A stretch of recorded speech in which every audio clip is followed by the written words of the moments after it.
सफलता का कोई शॉर्टकट नहीं होता, यह केवल मेहनत मांगती है। आइए हम लोग काली खांसी के बारे में अध्ययन करते हैं। तो काली खांसी को कुकुर खांसी के नाम से भी जाना जाता है। इसका अंग्रेजी नाम है whooping कफ।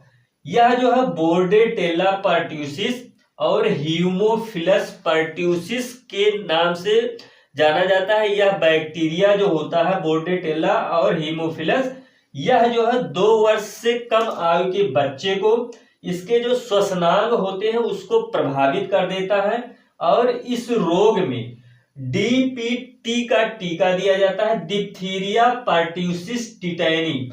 यह जो है डिप्थीरिया पर्ट्यूसिस टिटैनी जो है यह 3 रोगों में इस टीके को दिया जाता है। डिप्थीरिया में, काली खांसी में और टिटनेस में इस टीकों को दिया जाता है।